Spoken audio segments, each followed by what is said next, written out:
You're watching Local News Durango. I'm Wendy Graham-Settle. As of August 31st, more than 300 people have been killed and 1,200 injured in 297 mass shootings this year alone in America. 7 of those shootings occurred at K-12 schools, colleges, and universities. Protecting schools against violence has become a way of life. And since hiring a safe schools coordinator nearly 15 years ago, Durango School District 9R has spent millions of dollars to improve school safety practices. Most recently, it received a $1.1 million grant as part of a 2018 state legislative initiative that set aside more than $30 million for school safety improvements statewide. This fall, the school district spent $365,000 of that grant to install 112 video surveillance cameras in all of its schools and integrated Durango High School's existing surveillance cameras into an internet-based program that allows staff to monitor and record activity in real time. It's going to be a nice tool.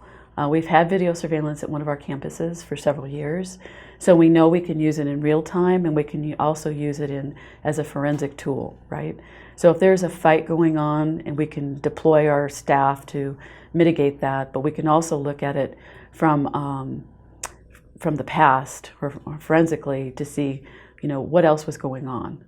In 2018, the district hired a school safety consultant to assess district schools against best safety practices. Since then, the district has used its state grant to install ballistic film to windows and doors to protect them from gunfire. It integrated its radio communication system to connect directly with the Interagency Emergency Communications Center and area law enforcement, and it provided all teachers with radios. Most importantly, Morris added, the district is providing training to teachers to improve their ability to respond in a crisis. Morris calls it building resiliency rather than anxiety and fear. I think it's going to change the mindset. We just need to be more aware and resilient. And so this is going to be a culture shift. And we want to make sure we engage not only with our staff, but also with our parents in the conversation on how we're moving forward.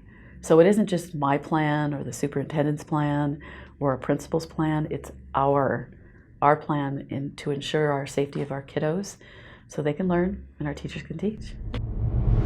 In 2018, the district appointed a safety task force to address school safety improvements to select appropriate safety investments and training so that they reflect what the community wants for its schools. The task force includes emergency response agencies, teachers, staff, administrators, high school students, parents, and community members. The reality is that, if we can stay out in front of this and build resilience, then we aren't going to be left like some of these other school districts that have no choice now because they've experienced the loss of a child on a campus, and so they're being inundated by, requirements. And so we still have an opportunity to make choices. And so that's my intention, to make sure we have choices and be proactive. If you'd like to know more about Durango School District 9R safety initiatives, visit durangoschools.org. Thanks for watching this edition of Local News Network Durango. We hope you enjoyed our story. You can find this and other Local News Network stories on durangotv.com, where you can sign up for daily news stories delivered to your inbox. You can also catch us on Durango Cable Channel 15 or on our digital network at various locations around town. I'm Wendy Graham-Settle for Local News Durango.